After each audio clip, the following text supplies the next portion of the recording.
Buenos días, compañeros. Mi nombre es José del Carmen Alvarado Medina y vamos a estar continuando el tema del capítulo 38. O sea, vamos a darle continuación al capítulo 38, el cual sería ventilación alveolar y los temas posteriores a este. La bibliografía pues es Fisiología de Guyton y Hall, 13ª edición. Voy a estar explicando con el pizarrón algunos conceptos, conceptos que voy a tratar de simplificar, de no hacerlo tan tedioso, porque ya, bueno, ya vamos a estar revisando, bueno, ya revisamos más bien estos conceptos en la clase de teórica, entonces pues no, esto es como vendría siendo como un repaso técnicamente, porque ya lo vimos. Entonces, bueno, vamos a comenzar. Voy a acomodar aquí la cámara para que se vea un poquito mejor el pizarrón. Y comenzaríamos explicando pues el concepto de la ventilación alveolar. ¿Qué es la ventilación alveolar? Pues sencillo, es la velocidad con la que el aire entraría hacia las zonas de intercambio gaseoso. Es decir, los alveolos, los sacos alveolares, los conductos alveolares, bronquiolos, en esas zonas en donde necesitamos el oxígeno para que fluya, para que se lleve a cabo pues la hematosis, sería la ventilación alveolar sería la velocidad con la que nuevo aire, nuevo oxígeno llega a estas regiones. Por lo tanto, tener una buena ventilación alveolar pues es vital para evitar problemas de, no sé, hipoxia, por ejemplo. Vaya que haya una buena oxigenación. Y con esto también tenemos que hablar sobre el espacio muerto. El espacio muerto son regiones en las que no hay intercambio gaseoso. No hay, no se realiza hematosis, nada de eso. Y puede ser clasificado de dos formas. Una de esas formas es la anatómica. Eh, el espacio anatómico es aquel que puede ser, por ejemplo, la tráquea, la laringe, incluso empezando desde lo que es la cavidad nasal, zonas en donde puede fluir el aire, pero no se lleva a cabo ningún tipo de intercambio gaseoso. O sea, simplemente zonas de paso para el aire. Y hay otra clasificación que puede ser espacio muerto fisiológico. Espacio muerto fisiológico. Este espacio, pues, vendría siendo, por ejemplo, nosotros tenemos un alveolo y por alguna enfermedad puede ser, por ejemplo, no sé, que haya exceso de líquidos en el alveolo, pues no, en ese espacio que está ocupando el líquido, puede haber edema o no sé,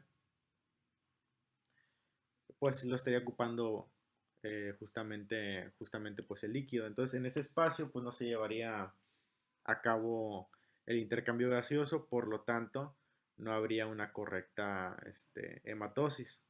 Eso sería el espacio muerto fisiológico, derivado de alguna enfermedad, por ejemplo neumonía puede ser.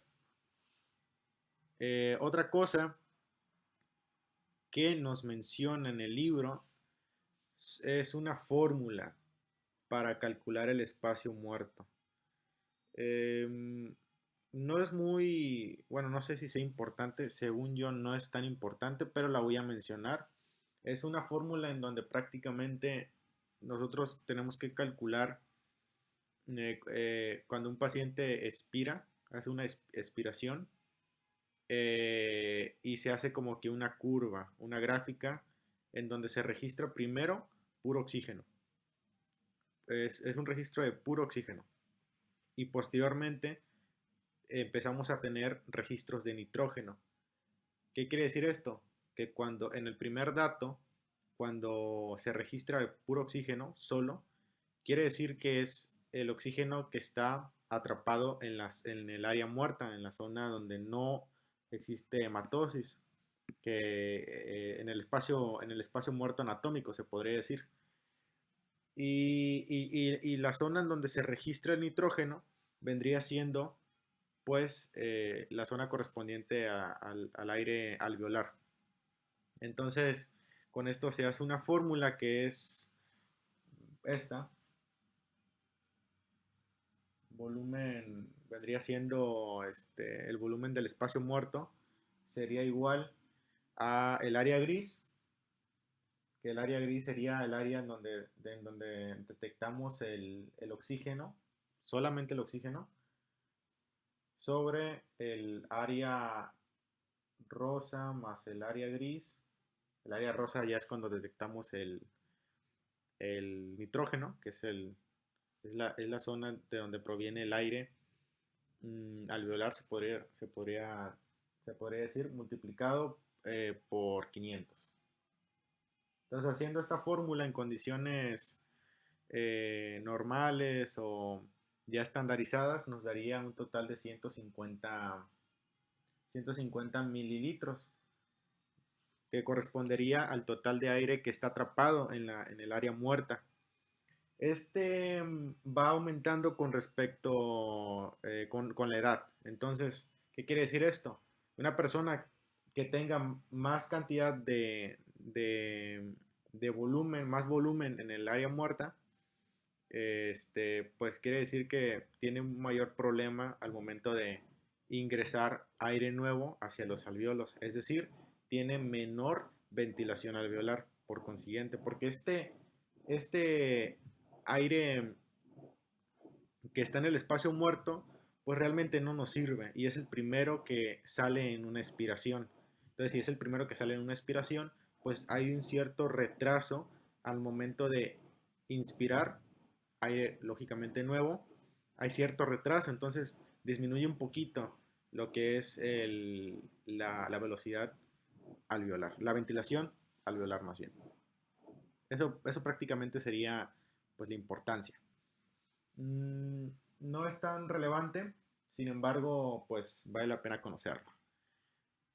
Algo que sí es importante es calcular lo que es la frecuencia de ventilación alveolar.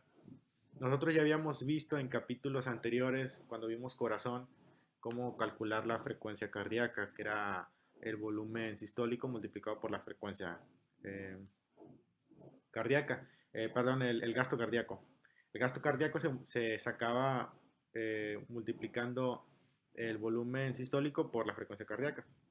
Entonces, aquí va a haber algo parecido, va a haber una fórmula muy parecida para calcular la frecuencia de la ventilación alveolar, la cual sería, sería multiplicar, ok, sería multiplicar la frecuencia de respiración, o sea, cuántas respiraciones se hacen por minuto, multiplicado por el volumen, el volumen corriente. Por lo general, el volumen corriente. En el libro de fisiología viene otro volumen, que es el volumen muerto, el volumen que se encuentra en el espacio muerto, que es alrededor de 150 mililitros. Y el volumen corriente es alrededor de 500 mililitros. Entonces, pero por lo general se toma el volumen corriente, que son los 500 mililitros. Pero bueno, si ustedes quieren tomar el ejemplo del libro, la fórmula simplemente les agrega un menos volumen muerto. Entonces sería 500 menos 150 multiplicado por la frecuencia. Que la frecuencia oscila en condiciones normales entre 12 a 20 respiraciones por minuto en condiciones normales, ¿no? Obviamente puede subir o en caso de que haya una taquipnea o puede ser menor, una bradipnea. De esta forma se calcularía la frecuencia de ventilación alveolar y en promedio más o menos sería de unos 4.200 mililitros por minuto en promedio. Esta fórmula sí es más importante. El siguiente apartado del que nos habla el libro sería las funciones de las vías aéreas, de la tráquea, de los bronquios, de los bronquiolos. No hay mucho pierde aquí. Lo único que hay que saber es que por lógica, la tráquea, bronquios, bronquiolos forman parte del aparato respiratorio y son zonas, bueno, por ejemplo, la tráquea es una zona de paso para el aire, para el oxígeno, y los bronquios y bronquiolos, pues también para llegar al final a los alveolos y que estos lleven a cabo la hematosis. Ya sabemos cómo funciona pues la hematosis. Tenemos nuestro alveolo. Aquí está el alveolo. Llega el oxígeno. Recordando aquí durante la inspiración tenemos una presión alveolar negativa. Entonces se amplía el alveolo. Tenemos el capilar, por ejemplo, el capilar. La membrana alveolo-capilar que está, entre el alveolo y el capilar, lógico. Y simple y sencillamente por difusión simple, vamos a llevar a cabo el intercambio. El oxígeno va a ingresar a lo que es el capilar y el dióxido de carbono va a ingresar al alveolo. Es simplemente por las concentraciones. También lo vimos en el tema de circulación. Aquí, como hay más concentración de dióxido de carbono, pues es muchísimo más fácil que llegue al alveolo y por lo contrario, como aquí hay muchísima concentración de oxígeno, pues es más fácil que pase el capilar, simplemente a favor de la gradiente de concentración. Esa es prácticamente pues la función. No hay mucho que decir aquí. Y también tenemos otras regulaciones, otras acciones del sistema nervioso.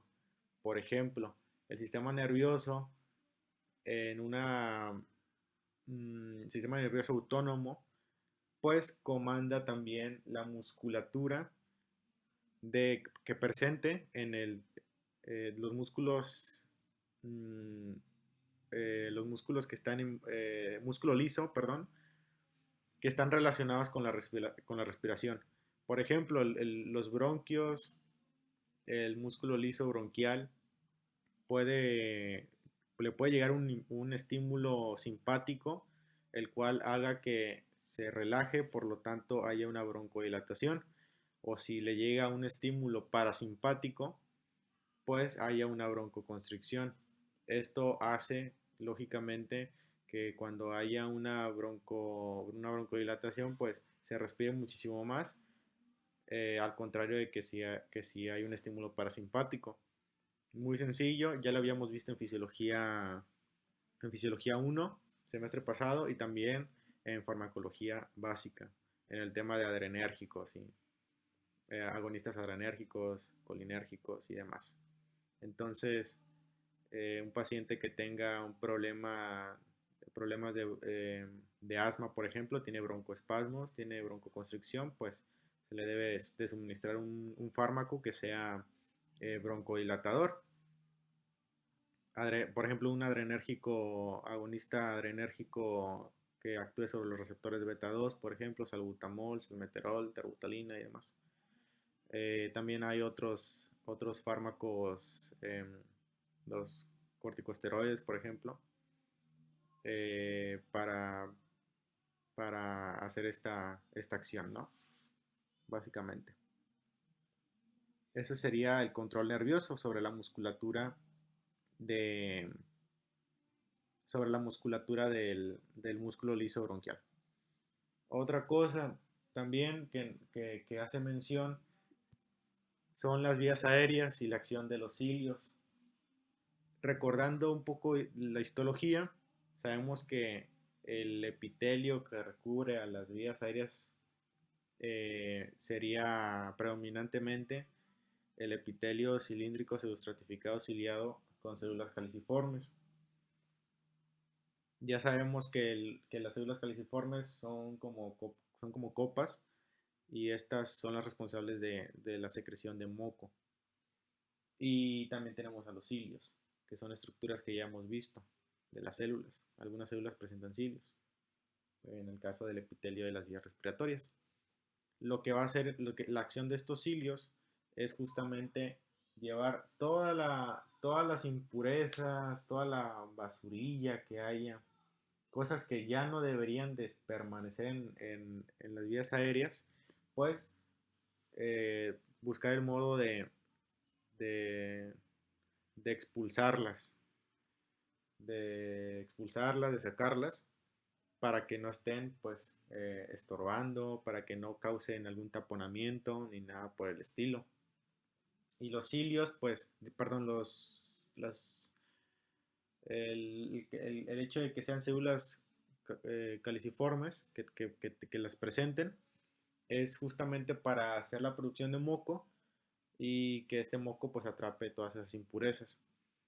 Entonces, se atrapan las impurezas en el moco y pues los cilios los van expulsando. Es muy importante esta función ya que, por ejemplo, las personas que son fumadoras, consumen mucho tabaco, pues eh, poco a poco van degenerando esta función. Y es por eso que estas personas tienen mucha secreción en las vías, en los pulmones, en las vías aéreas. Por lo tanto, a cada rato están tosiendo. ¿Por qué? Porque se activa un reflejo. Es el reflejo tusígeno, justamente. El reflejo tusígeno es un, un mecanismo de defensa, al igual que, por ejemplo, puede ser el vómito o la diarrea. Un mecanismo de defensa en caso de que entre algo extraño, algo que no debería estar en las vías aéreas. Puede ser comida, cuando nosotros nos estamos atorando con la comida o cuando estamos tomando agua y entra un poco de agua a la laringe.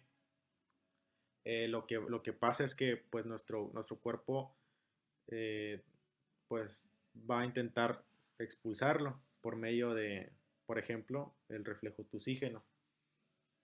¿Qué pasa con el reflejo tusígeno? Pues bien sencillo. Déjenme borrar la, la que tengo acá para que no, para que lo pueda tratar de esquematizar. El, voy a borrar esto. El reflejo empieza, vamos a empezar a hablar sobre los nervios que intervienen. Los nervios que intervienen, que van a ser dos pares craneales. El glosofaringio, el glosofaringio y el vago, principalmente. Estos forman el plexo faringio. Y este plexo faringio pues va a estar recogiendo, va a tener dos funciones. Una función va a ser sensitiva y otra función va a ser motora. Entonces supongamos que llega una gotita de agua a la mucosa, a la mucosa de la laringe.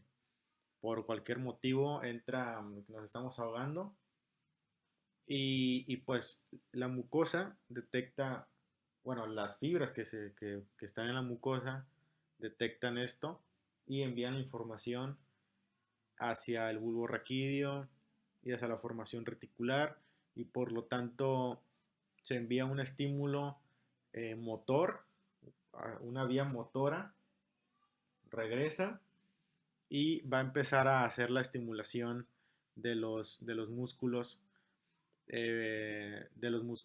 por ejemplo, de la cavidad torácica. Primero que nada, tenemos que cerrar lo que es la glotis, bueno, la epiglotis más bien. La tenemos que cerrar cuando vamos a hacer la tos, cuando vamos a toser. Se cierra la epiglotis. Esto lo que va a pasar es que, bueno, va a bloquear la entrada a más agentes que puedan estar involucrados. Lo siguiente es que se va a empezar a los músculos del abdomen van a empezar a contraerse, los músculos de la expiración principalmente. Esto con el fin de crear una presión muchísimo mayor, una presión en la cavidad torácica. ¿Qué quiere decir? Bueno, que por ejemplo el diafragma pues se relaja, ¿no? Para hacer más presión sobre los pulmones, los músculos rectos del abdomen también van a hacer una constricción para bajar las costillas, hacerlas más oblicuas y hacia abajo. El punto es crear una presión tan grande que al final la epiglotis se vuelve a abrir y pues sería como el efecto de que nosotros destapamos una botella de refresco que ya está agitada. La tapa sale volando, se podría decir. Pasa algo parecido aquí. Hay demasiada presión en la caja torácica que cuando se abre ya permite que explote, eh, entre comillas, ¿verdad? El aire salga a una velocidad muy grande, 120, 160 kilómetros por hora. Entonces eso facilita la expulsión de, eh, de lo que sea que nos esté irritando o molestando o causando problemas. Eso en pocas palabras sería el reflejo tusígeno. El reflejo del estornudo es muy parecido también, nada más que en vez de ser el glosofaringeo y el vago, pues simplemente va a ser el quinto par craneal, que es el nervio trigémino por sus vías sensitivas. Pasa algo muy parecido y va a haber una constricción, bueno, va a haber un descenso del paladar blando y, y bueno, se va a hacer el estornudo. No hay, no hay gran complicación en esto, es casi lo mismo. Y bueno, pues las funciones inspiratorias, o sea, las funciones de la nariz, perdón, pues también son muy intuitivas. La nariz eh, va a permitir, eh, es una ruta por donde entra el oxígeno, el aire, y pues esta va a tener, bueno, va a tener los pelos que están en la entrada de la nariz, de las narinas, van a filtrar el aire, van a atrapar partículas de polvo y demás. Pues esto es una función bastante importante. También lo que va a pasar es que el aire se va a humedecer, se va a hacer más caliente y, y pues por lo tanto puede recorrer más, va a ser menos irritante, menos más puro el aire. Entonces pues evitamos también la resequedad de la mucosa, evitando también el reflejo tusígeno.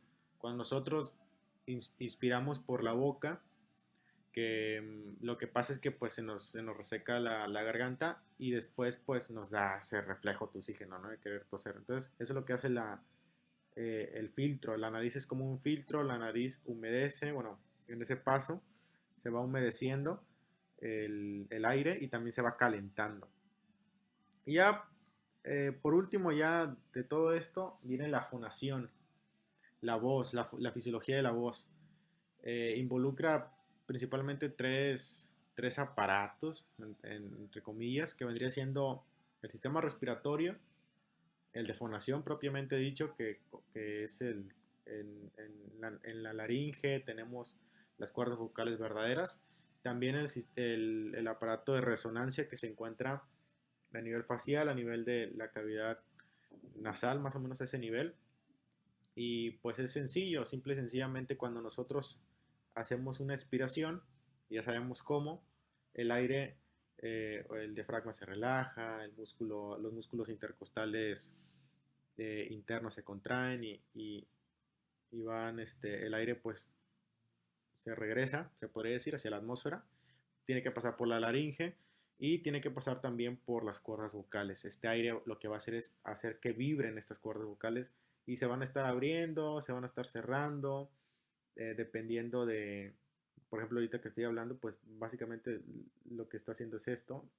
El espacio comprendido entre las cuerdas vocales pues es la glotis, entonces se va abriendo, cerrando y así, haciendo vibraciones. las cuales viajan al sistema de resonancia, que pues está a nivel de la cavidad nasal y constituyen pues los senos maxilar, el seno frontal. eh, Básicamente pues es eso lo que permite que el sonido más bien tenga más nitidez, se entienda más y tenga como que más sí, o sea, más entendimiento, pues. Por ejemplo, cuando nosotros tenemos gripa o estamos resfriados, por lo general el seno frontal, el seno etmoidal, eh, se llenan de moco y por lo tanto nuestra voz suena más rara, suena diferente cuando nosotros estamos resfriados. Entonces, sería eso. Lógicamente, van a haber músculos relacionados con la fonación, con el movimiento de las cuerdas vocales, músculo aritenoideo transversal, músculo cricoaritenoideo posterior, lateral y demás, ¿no? Entonces, eso sería en pocas palabras la fonación. Y pues el resto del capítulo termina, bueno, el capítulo termina ahí más bien. Espero que haya sido de mucha utilidad, que haya sido práctico, traté de resumirlo y bueno, muchas gracias.